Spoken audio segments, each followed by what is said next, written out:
Surah Al-Fatiha.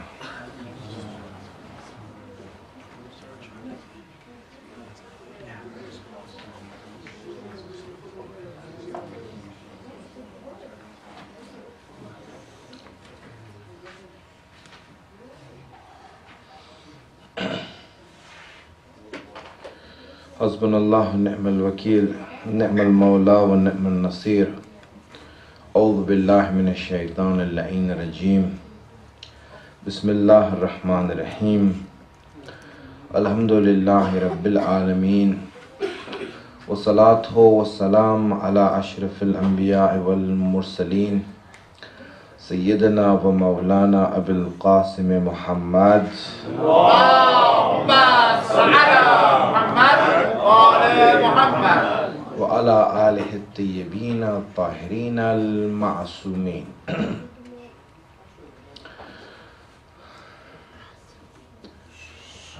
Alhamdulillah, these 10 nights of Muharram are a treasure and a wealth.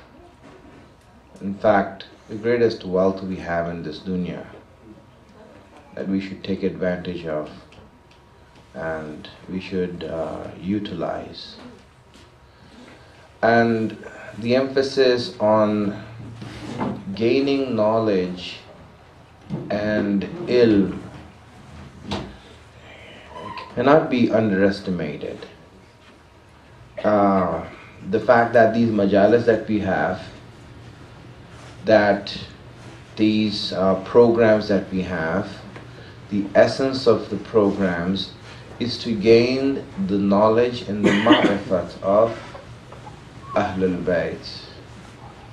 Our goal is to reach Ahlul Bayt, and it's their job to make us reach Allah. This is how it has worked. And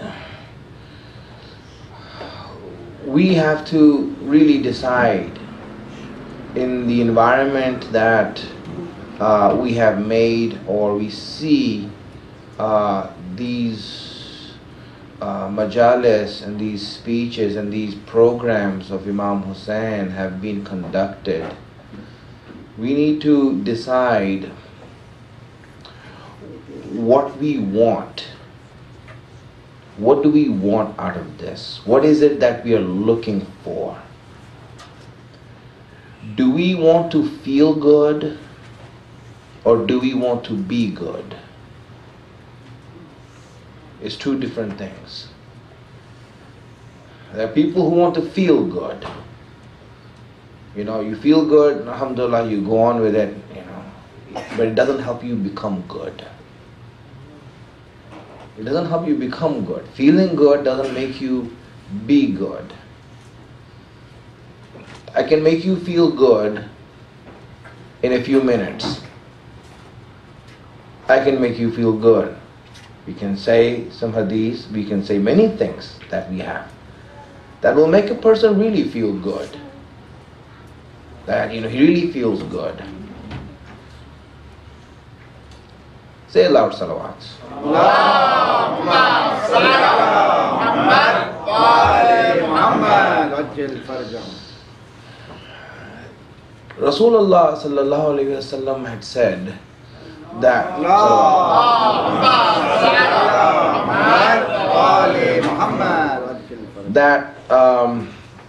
Yawm al-Hashr, the day of judgment, he says Yawma tubla sarair, that is a day that all our secrets are going to be revealed. Everything will be revealed on that day of judgment. Everyone will be exposed on the day of judgment. And so we see the Prophet has made a dua to Allah that on the day of judgment, Ya Allah, on the day of judgment, when you expose all the people, when you reveal the secrets of all the people, and when you bring out what's hidden inside of them, do not expose my ummah in front of other people. My ummah and my followers, Ya Allah, I ask you this, that do not expose them in front of others. And you know what? Allah replied to him and said, my beloved Prophet, I love my servants more than you. I will take account of them.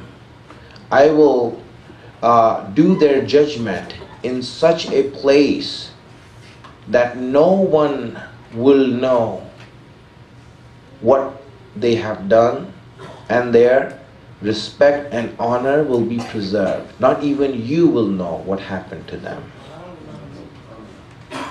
You see, I mean, hadith like this really warms our heart, right? It warms our heart. You see, these sort of things make us feel good. They don't make us be good. Being good is different than feeling good. This is what we have to decide. What do we want from the Majlis of Imam Hussain? Do you want to feel good, or do you want to be good? This is what has to be decided. You know, heating the oven won't make anything. You know, if you start the oven, it heats up. So heating the oven, do you want to heat the oven, or you want to actually bake something? Right? Do you want to bake something, or you just want to heat it up and say that, yes, you know, let's get it going? Fact is that, you know, this is what needs to be decided. Because many times a lot of people think that by feeling good that they have become good. It doesn't work that way. And this is what we want to learn as we are learning in regards to Karbala, and in regards to Imam Hussain and his mission and why he made this stance. Imam Hussain explains himself and says that إِنَّمَا خَرَجْتُ لِطَلَبِ الْإِصْلَاحِ فِي أُمَّةِ جَدِّي. I am standing up, I am going out, rising up in order to do reform and to create reform in the nation of my grandfather. وَأُرِيدُ أَنْ آمُرَ بِالْمَعْرُوفِ وَأَنْهَى عَنِ الْمُنْكَرِ. And I want to do Amr bil Ma'ruf and Nahy anil Munkar. وَأَسِيرُ بِسِيرَةِ جَدِّي وَأَبِي Ali ibn Abi Talib. That I want to practice the sirat, the way of life of my grandfather and my father. This is what I want to do. By saying this, obviously we as Shias understand and we know that Imam Hussain would obviously do what his grandfather did. Imam Hussain would obviously do what his father did. This is what Imam Hussain would do. Yes, he is an Imam, he is Masoom, and he would only do what his grandfather and his father have done. He will walk on the same path. But the people at that time, and many Muslims today, do not know that. They think that, you know, Imam Hussain is different than his grandfather, or Imam Ali, or Imam Hassan. That they're different in their opinions and their ways, and, you know, for example, Imam Hassan might do one thing, Imam Hussain might do another thing. Even some of the Shias you see have this baseless conclusion that they made, that, you know what, Imam Hassan is different than Imam Hussain. Imam Hussain was very revolutionary and Imam Hassan was the peaceful type.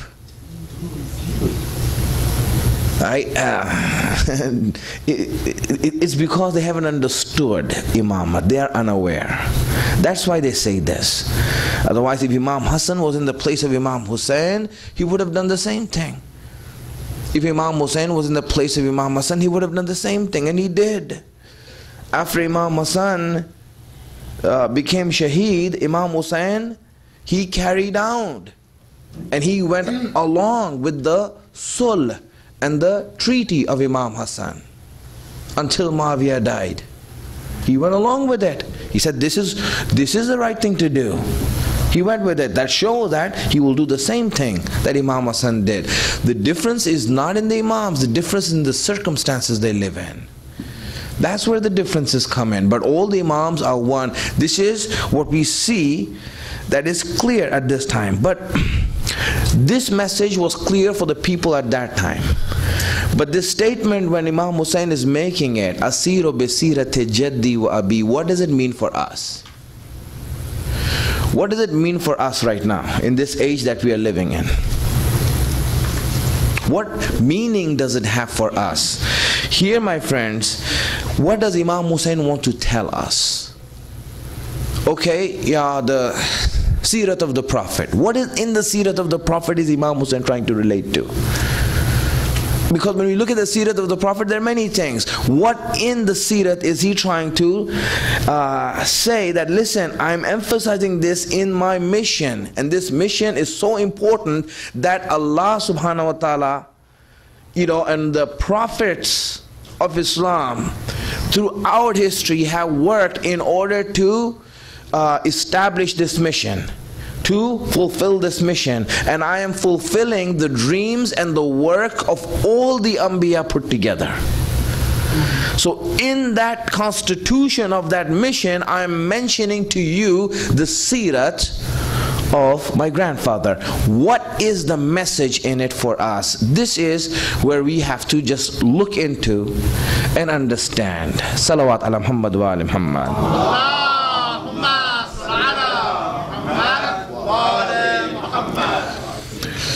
What Imam Hussein wanted to tell us is the fact that there are places and situations in the Sirat of the Prophet and in the Sirat of Imam Ali. There are places and situations in the Sirat of the Prophet and in the Sirat of Imam Ali that the people did not have the ability to tolerate. They did not have the ability to stomach, to digest. There are things in the life of the Prophet that no one had the ability to digest. They could not tolerate the Prophet doing this. They could not stomach Imam Ali acting this way. They couldn't handle it. And they want us to look at those situations, look at those places. And they said, and Imam Hussein is trying to say that, look at my own self. I have done something that not only were the people not able to tolerate it, but they all gathered to kill me for it. They've all gathered to kill me for it. Imagine what sort of reaction is this to what Imam Hussein has done. Can you imagine that? So now, Imam Hussein, you're trying to tell us regarding this, what should we do? He said, now you should now scrutinize and investigate those places where people could not tolerate, even the closest companions of the Imams could not digest what the Imams were doing. Imam Ali's treaty with Muawiyah, Malik-e-Ashtar could not digest it. He complained to Imam Ali, why are you doing this? Could not handle it. And Imam is saying, scrutinize those places, learn those places, and see why they were not able to digest that. All the places, whether it is the good things that the Prophet did or the hard and strict things that the Prophet and Imam Ali did. Look at all those places. In the examples of good, yes, you'll say that, okay, if it's good, everyone wants good. Everyone likes good. Even the bad people like good. A thief wants a wife who's not a thief.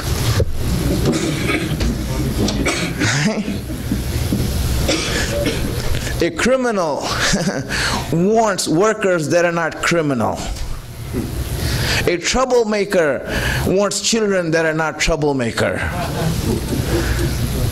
Right? I mean, obviously, even the bad people want good.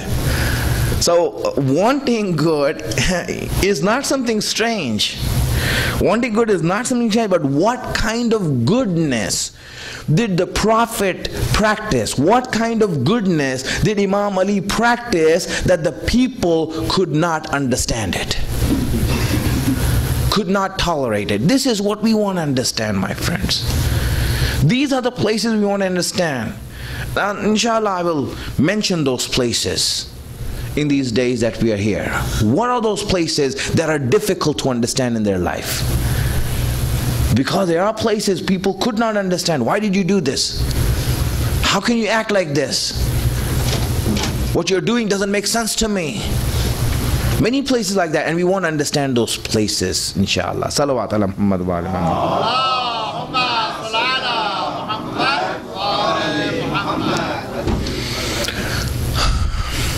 Here,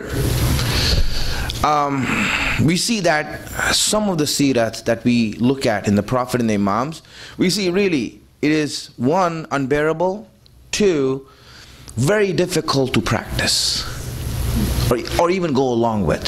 Very difficult to practice or even go along with. So what is it when we look at that? Here, I just want to say this so that you understand it for yourself. As a question, you know, it is possible, and I want you to imagine this, it is possible that if Imam Hussein was surrounded today by people who want to kill him, and his family was surrounded today in our time with people who want to kill him, I would say that it is possible, inshallah, you know, that we can think about ourselves as such that we would be people who would go to his aid, who would go to defend him. I mean, all of these majalis, you know, should have done some work on us, right? That if Imam Hussein is surrounded today by these armies, inshallah we can assume that we are inshallah that good that we can go and defend his family, we can go and defend him, and that we can go and give our lives for him, right? At least, you know, we can have this thought. Inshallah, the media has not fooled us, you know, because the media does fool you. There are many Muslims who really don't know, you know, who's responsible for the strife in Palestine. Is it the Palestinians or is it Israel? Yeah. Oh, they kill innocent Israelis too. Where did you hear that? All over the place. Look at the news. So obviously they're fooled. So if a person is fooled like this, there's no way he can go to Imam Hussein. You know, there's no way he will be able to understand what's going on if he's fooled so easily.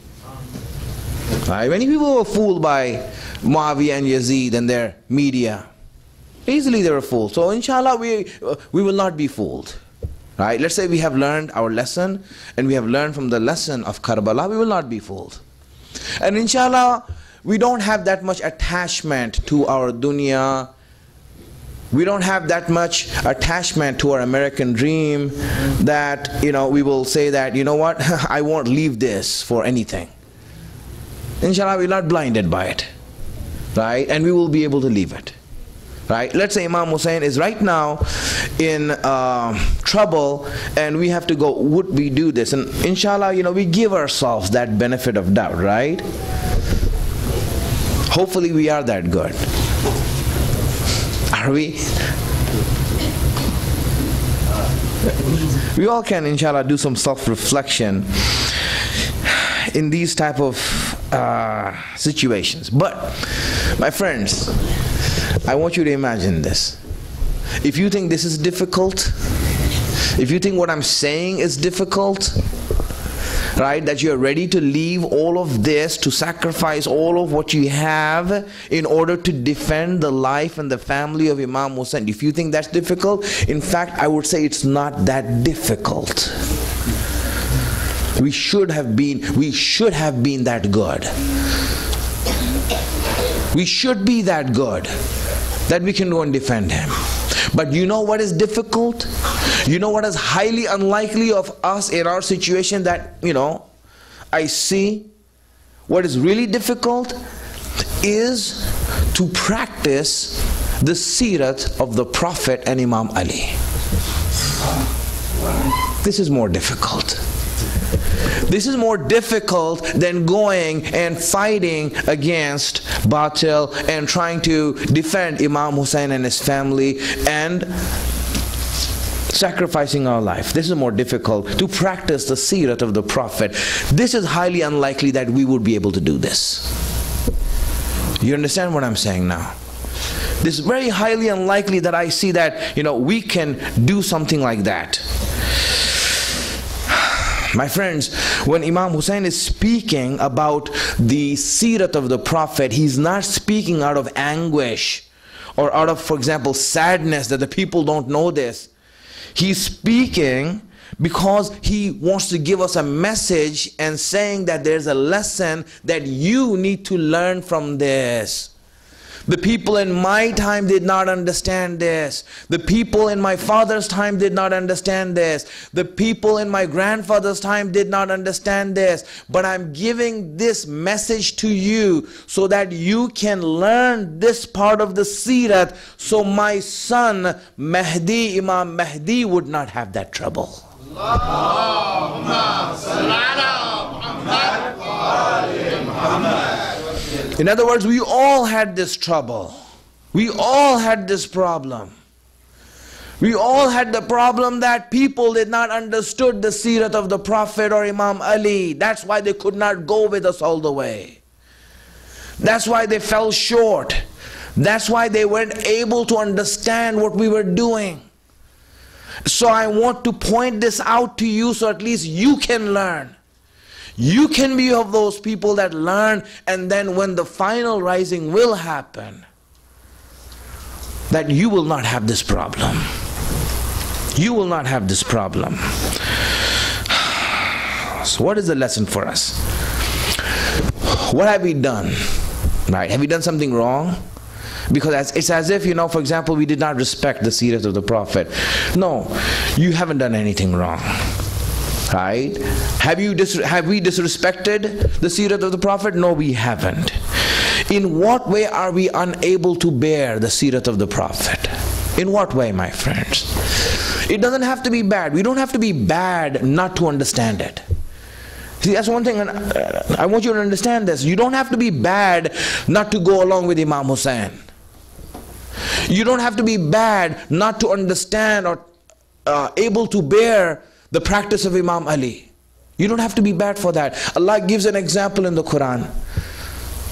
Allah gives an example in the Quran. He says, listen, not understanding, not being able to tolerate, not being able to digest what someone is doing who has an awareness above than you is not something bad. Look at the example of Khidr and Musa. Look at the example of Khidr and Musa. Khidr is doing things that Musa cannot tolerate. Musa cannot digest. And Musa is not bad for that. Musa is unable to digest what Khidr is doing. And Allah gives that example and says, listen, it doesn't mean that you are bad. It doesn't mean that you are wrong. It just means that you have a little bit further to go in your ma'rifats. That's what it means. A little bit further. Just a little bit further. Work harder and understand this. The conclusion is, loving Imam Hussain is not enough. Knowing Imam Hussain is not enough. If that wasn't enough, right? Fighting against the Yazid is not enough. Giving your life in the defense of Imam Hussein is not enough. Understanding the movement of Imam Hussein is not enough. If this was the only thing that we have to do to understand Zulm and to fight against it, this is not enough. The idea behind this is that you are my Shias. Imam Hussein is saying, you are my Shias. You are those people who know me, my father, my grandfather. You are those who love me, my father, my grandfather. For you, it is not enough for you to just know me and fight for me. For you, it's not enough just to go into battle with me. For you, what is important is to practice the seerat of my father and grandfather. This is what's important. This is what's necessary. Yes, and don't take the easy side of the seerat. Right? Some people take the easy side of the seerat. Oh, Rasulullah read this dua on this day. So we all read the dua, we're doing the seerat of the Prophet. You shouldn't just take the inner side. Let the others take that, the easy side of the seerat. You are the inner circle. You are the inner circle. You are the core. There's more expected of you. Don't just take the easy side. Oh, this is what Rasulullah did. No, take something that's harder than that. We look for situations and places where it's hard to practice and try to do that. Try to practice that. That is what we want to do. Unbearable. When we say it's unbearable to the Prophet, unbearable means that it becomes unbearable for you to live with those people who practice the seerat of the Prophet. You see that those who practice the seerat of the Prophet, we see people cannot live with them. I can't tolerate him. He's doing this. This is seerat sunnat of the Prophet. But I can't live with that. So you can't even tolerate people who practice the seerat of the Prophet. How can you tolerate the Prophet himself? Understand this. This is where we are. What is there for us here in this? My friends, what is there for us in this? If we just have to go in a war and fight, if we just had to go in a jihad, right, that there's a war, Imam Hussein is out there and we have to go and fight, we would go and then fight there. And it would be easy to do that. Very probable to do that. But what's difficult is that Imam Hussein threw a wrench in the middle. Imam Hussein put a stipulation there. Hussein, if it was only jihad we had to do and come forward, we would do that. We'll take our swords, our guns, whatever we can, and if you call us, we'll go there. If your life is in danger, we'll come and defend it. But the problem is, Imam Hussein put the problem in the middle. He says, no, that's not enough. That's not enough. I'm putting a restriction now. What is that restriction? The restriction is that with all of these things, in defending me, my family, in giving your life and all of these things, you have to practice the seerat of my father and my grandfather.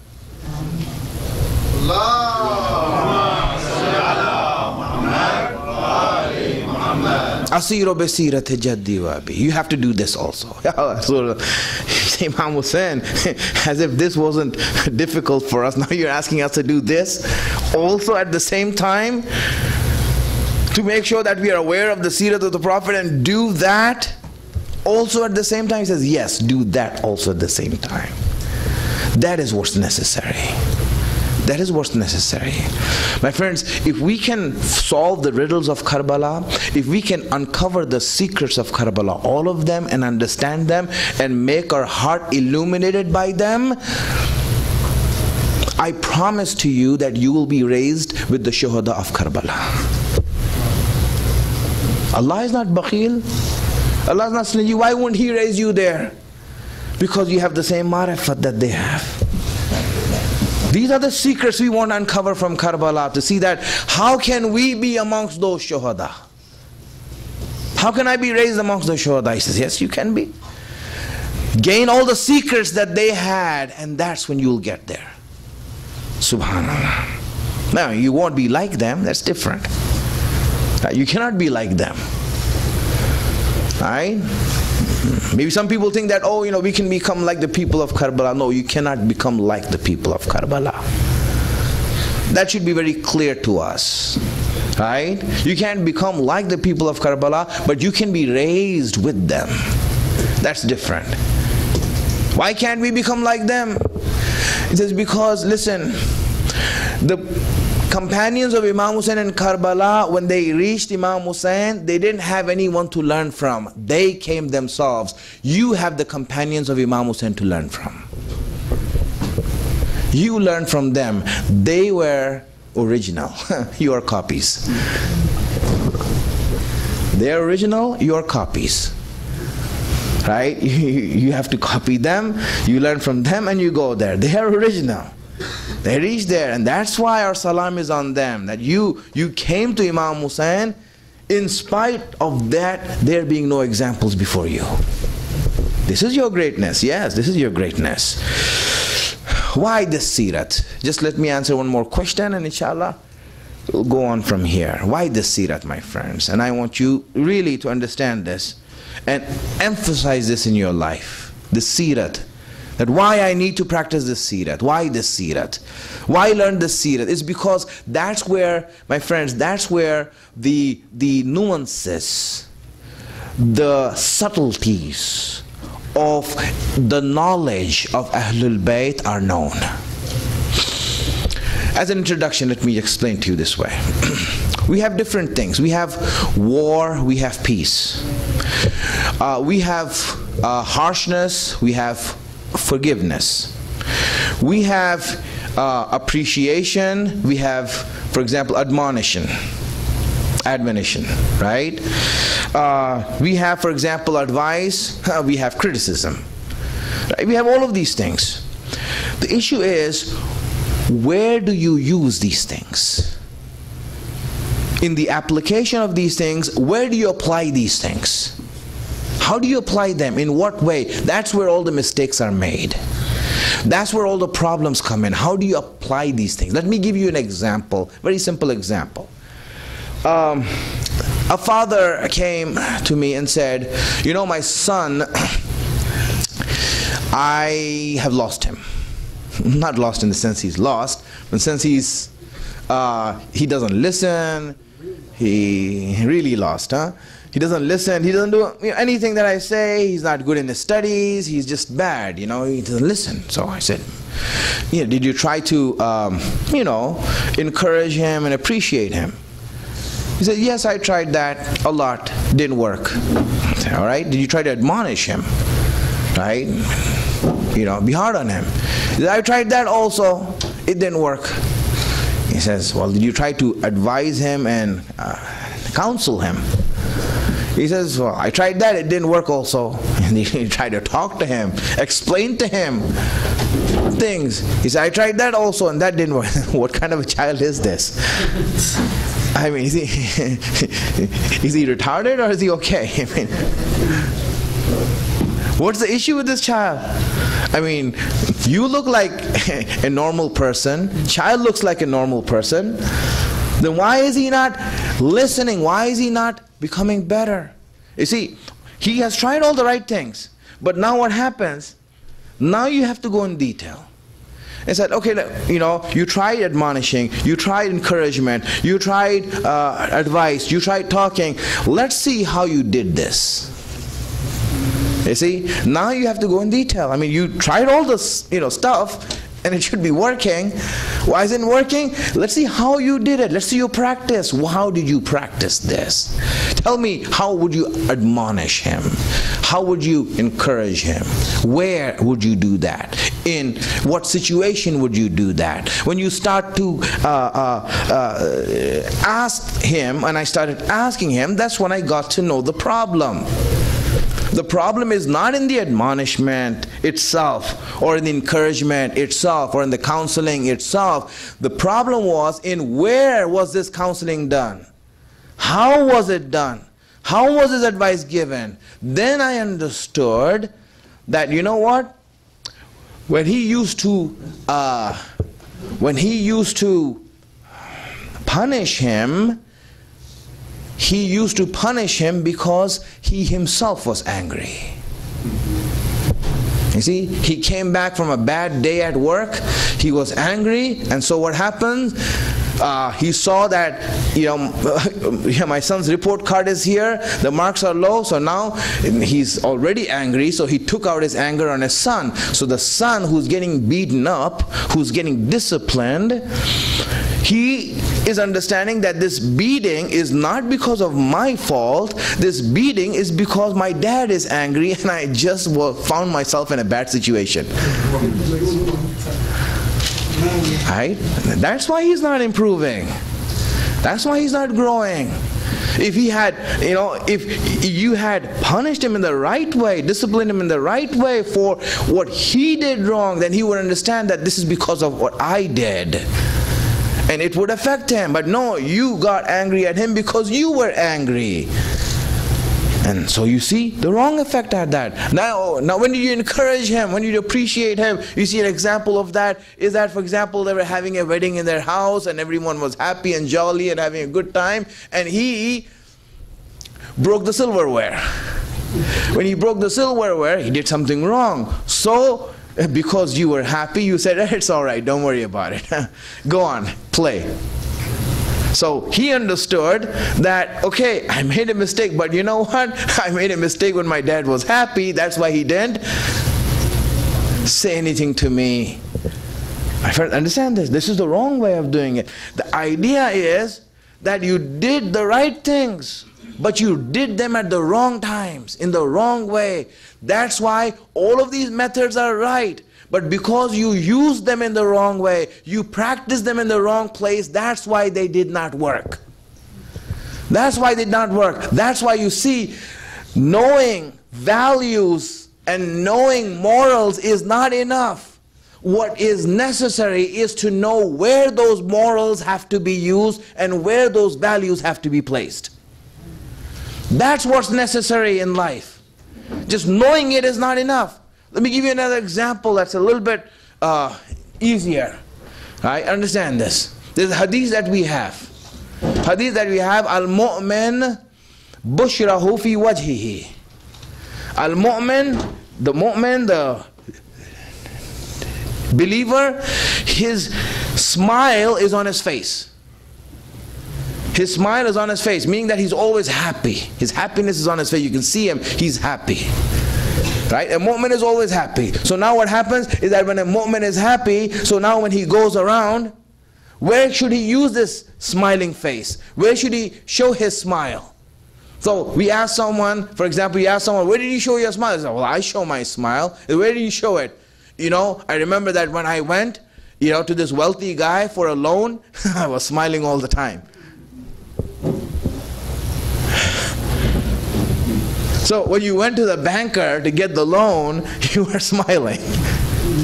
I said, don't you know that this is a wrong place to smile?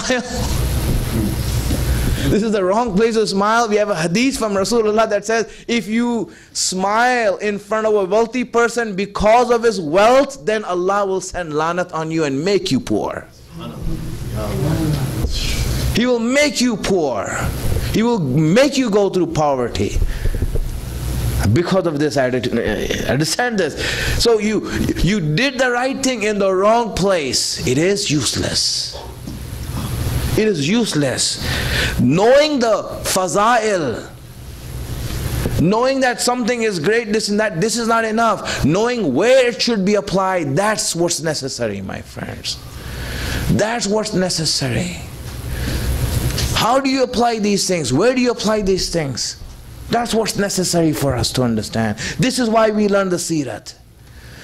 We want to know the Sirat. Imam Hussain is saying, learn the Sirat of my grandfather and father. For what? So that you can understand that the knowledge that we are giving you, how should you use it in your life? Where should be applied in your life? This is why you should know the Sirat. This is why you should know why, when and how and where the Prophet did this and Imam Ali did this. Then you will understand it better. Those people who don't understand it, they couldn't understand it. Really, they couldn't understand it. I'll give the examples tomorrow. I'll give the examples tomorrow. But if you really understand it, Imams are looking for people who can understand this. Really. They're looking for people who can understand this. Because usually what happens is this, that when a person doesn't understand the Imam, what happens is the Imam is standing up, he sees his own people looking at him and saying, what are you doing? That's what happened. When Muawiyah raised the Quran on the spears, everyone was arguing with Imam Ali. Oh, he raised the Quran, he brought the Quran as a mediation between us and them. We have to stop fighting. Imam Ali said, no, go ahead, fight. And they're looking at him as if he lost his religion. That's his, He says, what? Fight with the Quran? No way. Imam Ali is trying to say, listen, I'm the Quran, don't worry. He said, you are the Quran, astaghfirullah.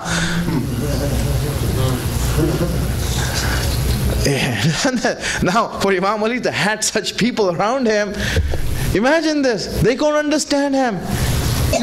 How hard is it for Imam to do anything in this situation where people don't understand him when he's doing it? Yes, the easy things is very easy to understand.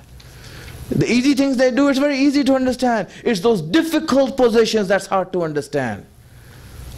Imam Ali doing that. Now, when the same people who stood up and asked him to stop fighting, when now Imam Ali wants to make a treaty with Muawiyah, now they stand up against him. How dare you make treaty with Muawiyah? You have sold yourself. You have sold yourself, and that says, we don't believe in you. Same people. Now they stand up against him. So now, when you have people like that, imagine the heartache that a person has to go through if he's a leader like that. He can't do anything. He can't really reach for the truth. The truth is far away. You want to reach for the truth and get that nucleus, that core of the truth out. And you need people who can go along with you. You need people who can go along with you. When you don't have people who can go along with you, the Imams, their hands are handcuffed. They are handcuffed, they can't do anything. They need people like that. That's why these teachings are there, so that we as his Shias can have that much marifat in us, that no matter what the Imam does, we understand, yes, we know what you're doing, and we are with you 100%. We are with you. This is the type of a Shia that they want. That's why these lessons are there. They gave these lessons to us and they pointed out these lessons to us. Do you understand that? How far can you go with the Imam? How much can you go with the Imam? And the further you go, the higher in rank you become in the eyes of Allah.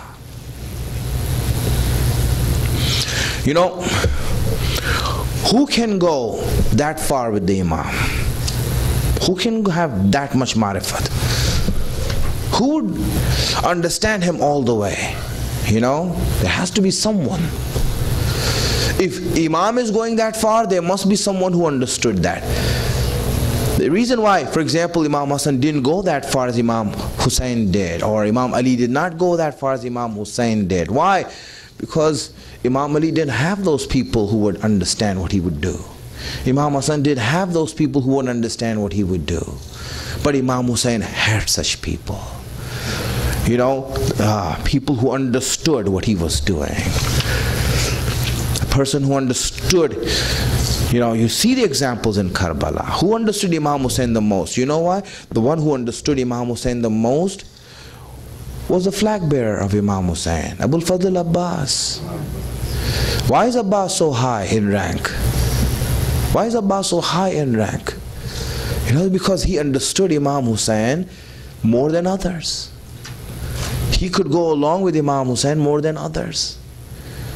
And that's why to have someone like Abbas on your side, Imam Hussein knows that I can go as far as I want and I will have Abbas with me. Others might lose their trust, others might have doubts, but Abbas will not have doubts. When Imam speaks, he doesn't speak through emotion. We shouldn't listen to his speeches just by emotion and say, oh, this is an emotional speech Imam is giving, and he's saying these type of things. When he said that my back is broken at the death of Abbas, that when Abbas passed away, that my back is away, imagine that. He is really meaning it. that this has happened. This is, my friends, how far you can go. This is, my friends, this is how far it goes. You know, Zainab understood Imam Hussein. No matter anyone would go away, you see that Zainab was there.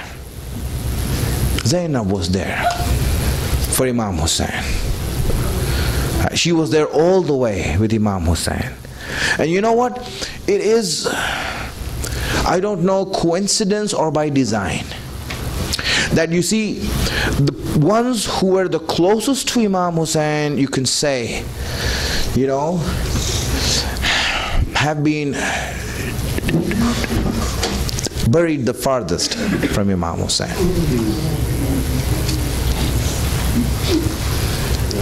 Really, if you go there, you will see this, you know, that, for example, when you go to Karbala, and inshallah may Allah give you the tawfiq to go to Karbala.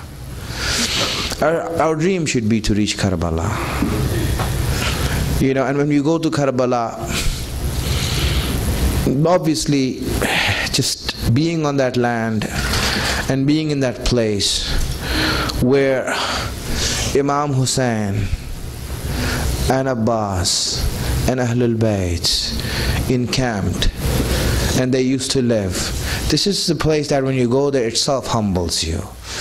But then when you go to Karbala, you will see that the grave that is the furthest from Imam Hussein is the grave of Abbas. Right? It is the furthest from him. And everyone who goes there, when they see that, they say that, you know, you should go to Abbas first. You should go to Abbas first and get the permission from him to go to Imam Hussein. Abbas, Ya Abul Fazl, you know, we are told to ask you the permission to go to Imam Hussein. We aren't able to reach Imam Hussein. Abbas, we ask you, take our hands and help us reach there.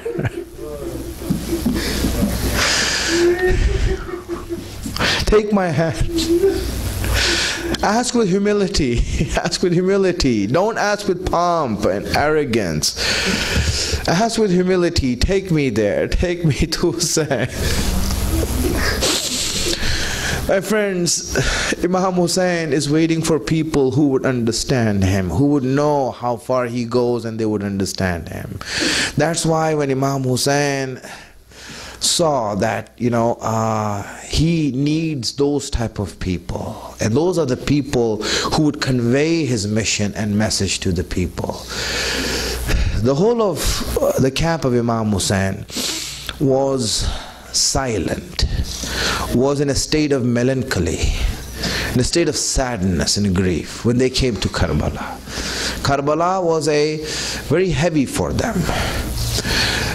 Zainab, when she was young, and she used to see her mother work in the house, and as Fatima used to work in the house and do things in the house, when she used to be stitching clothes in the house, and she would cry.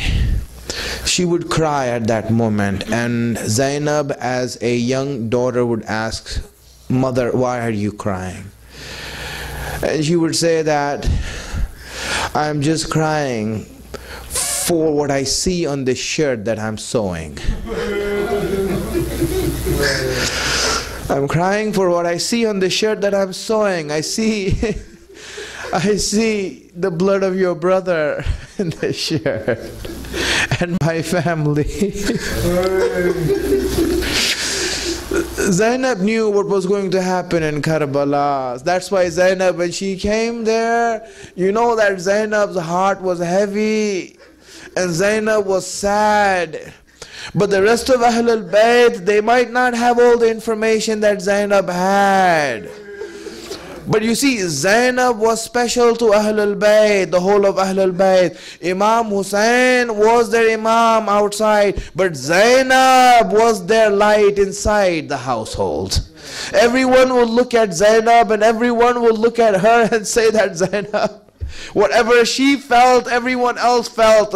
Whatever she went through, everyone else would go through. Zainab was the torch in the household of Ahlul Bayt. All the children would look up to her. All the men would look up to her, that this is Zainab. She was the nucleus of Ahlul Bayt, like Fatima was the nucleus in the household of the Prophet. She was the nucleus in Imam Husain's household. So now when she came to Karbala and they saw sadness in her eyes, everyone else became sad also. Everyone fell into grief also. Everyone else did that also, because it was natural for them. They looked at Zainab and they said, if she doesn't smile, we will not smile. If she doesn't become happy, we won't become happy, because she knows something we don't know. She knows a reality that we are unaware of. But we know and we trust Zainab, that Zainab, whatever she says is right. If she's my aunt, it doesn't matter. If she's my mother, it doesn't matter. If she's my sister, it doesn't matter. Zainab is the torch of Ahlul Bayt. That's why when Imam Hussain arrived in Karbala, Zainab was sad. The rest of the camp was sad. Everyone was sad. But you know what? There was one time when that sadness went away. That one time, that sadness, if someone could make this sadness go away from Zainab, imagine what sort of a person that is. Imagine what his stature is. Imagine what his status is. Imagine what kind of a being he is, that he can make that. He can make Zainab smile again. He can make her overcome what's going to come on Ashura and have that moment of happiness again. And that's where you see, my friends, this is where you see those people and those Shias who know Imam Hussain and who know Imamat and who know the secrets of Imamat. They are so welcomed by Ahlul Bayt that they look for such people. I said, one of the graves, you go to Karbala, that is away from Imam Hussain, and is singular. They're all the shuhada are put together in one grave, but the grave of Habib ibn Mazahir is different.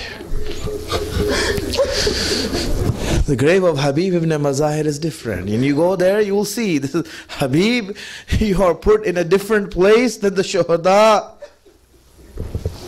There's a reason, my friend. Habib ibn Mazahir, the friend of Imam Hussain, a young friend, from his childhood friend. Imam Hussain and Habib, in age-wise, they had 13 years difference. Habib was 13 years older than Imam Hussain. He was 13 years older than Imam Hussain, and when his family moved to Medina from Yemen, when they moved there, you see that he was close to Imam Hussain, very close. Imam Hussain was a young baby then, but he was very close to Imam Hussain. In fact, he would be, whenever he saw Imam Hussain, he would go behind him, and he would always try to make him happy, make him smile.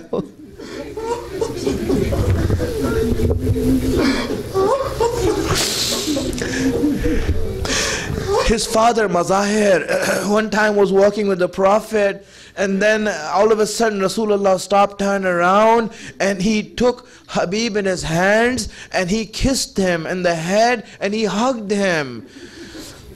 Mazahir said, what did my son do to deserve this? He says, you did not see what I saw. I saw him that he was walking behind Hussain. He has so much respect for my son, for my grandson Hussain. He was walking behind Hussain, and as my son, he was 3. Imam Hussain is 3 years old. As Hussain was walking, he was walking behind him, and every place Imam Hussain would put his feet, he would take the dirt from that place and he would put it on his face.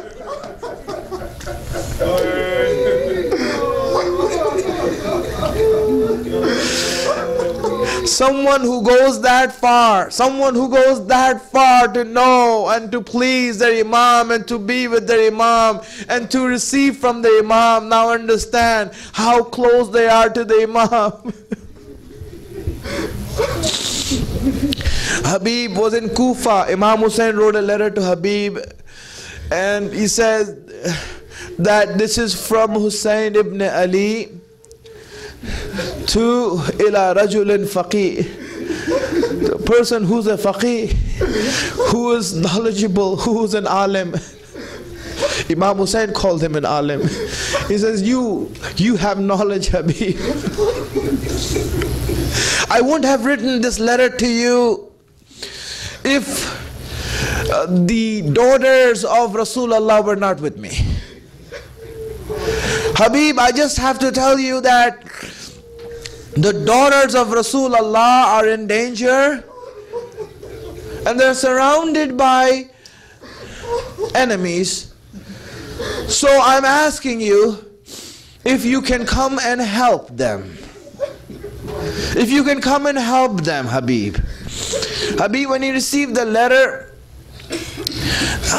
and someone who delivered it, he went to the door to receive it. He received the letter, read it.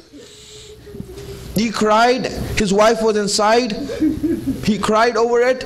He wiped his tears. He wiped his tears and he came to his wife. His wife, looking at him, seeing his eyes and seeing his face, says, "What's the matter? Who's the letter from?" Habib nonchalantly said, "Oh, this is from Hussein ibn Ali." From Hussein ibn Ali.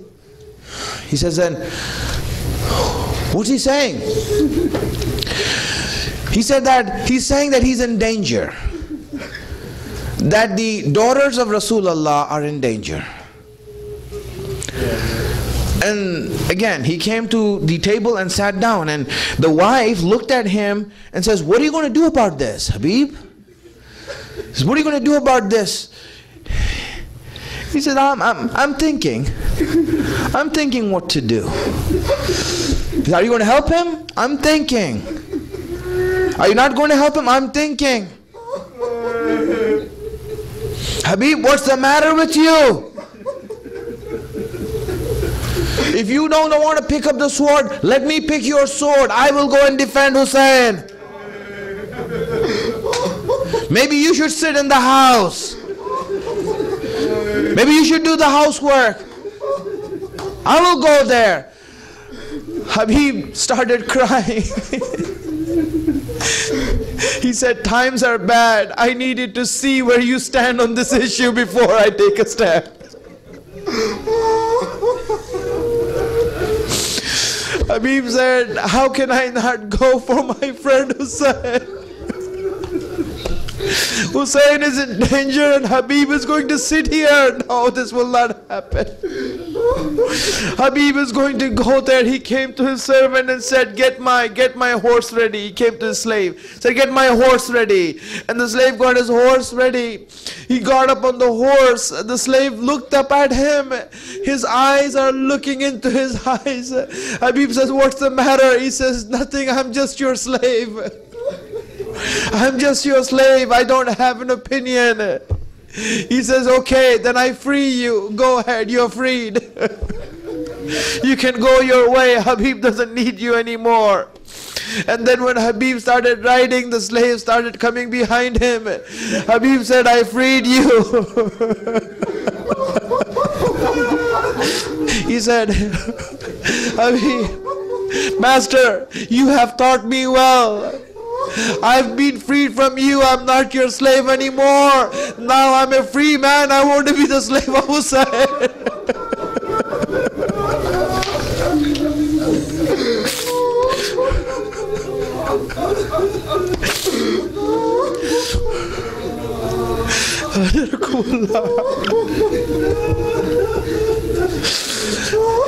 Habib went forward, made his way to Karbala.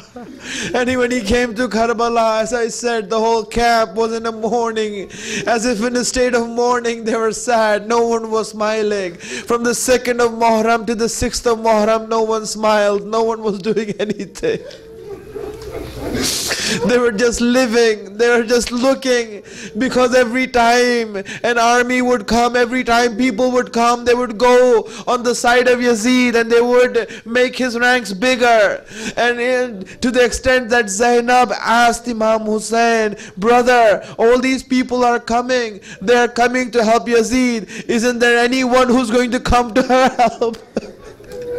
Isn't there anyone who would come for your help? No one is there to come for your help?" Then Imam said, yes, someone is going to come, someone is going to come. And when they saw Habib coming, they saw the dirt rise. People said, oh Hussein, someone is coming our way. Someone is coming our way. And when Habib came closer, then you see that everyone, when they saw Habib ibn Mazahir is here, they all in a jubilant ecstasy started jumping up and down and said, Habib ibn Mazahir is here. Habib ibn Mazahir is here. Do you see the worth and value of Habib? It's not because he's a strong soldier. He's 75 years old. He cannot even stand straight. He needs to tie his belt tight in order to stand straight. But you see, the value of a soldier is not in his strength of arms, but the value of a soldier is in his marifat for Hussein. When Habib came in, all these men came around Habib and they were picking him up and said, Habib is here, Marhaba, Habib is here.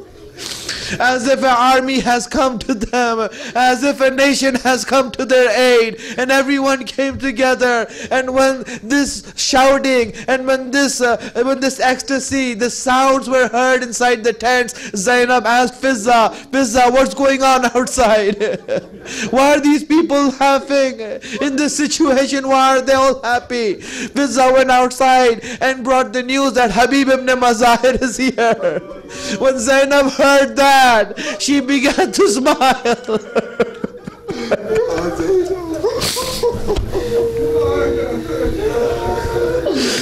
She began to smile.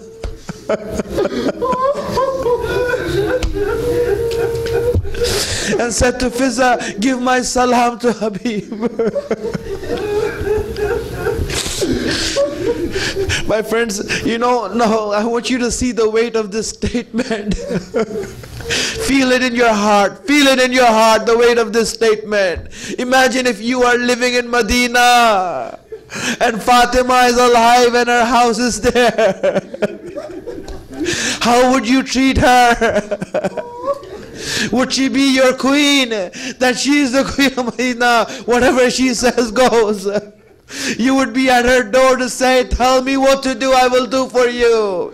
Imagine if a time comes when Fatima says, I'm sending my salam to you. How would you feel?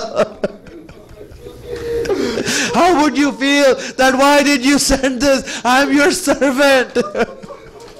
I'm your servant. Oh Zainab, what situation she came in. Maybe she remembered Fatima. That Fatima used to say salam in Medina and no one would answer her salam.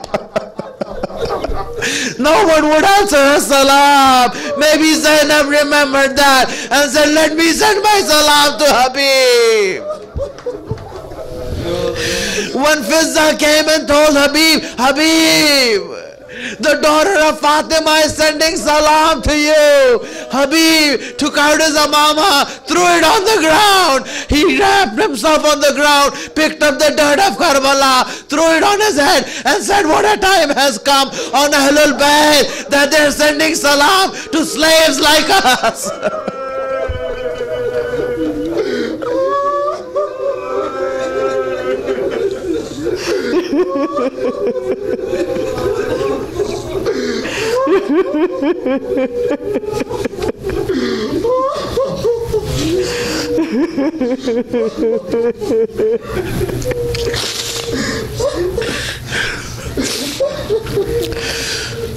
سيعلم الذين ظلموا أي منقلب ينقلبون. ماتم حسين.